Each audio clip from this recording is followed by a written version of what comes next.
ठीक ठाक खैरियत।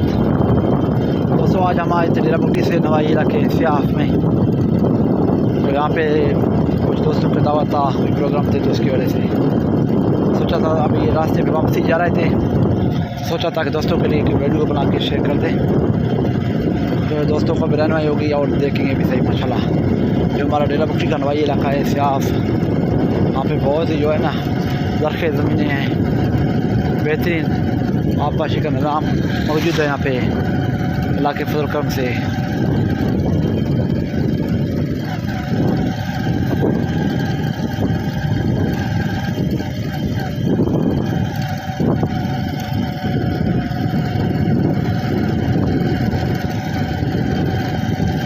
दोस्तों हमारे चैनल को लाजमी सब्सक्राइब लाजमी करें, घंटी के बटन को भी दबा लें, और अगर मुमकिन हो तो दोस्तों के साथ शेयर भी करें, लाइक करें, कमेंट करें।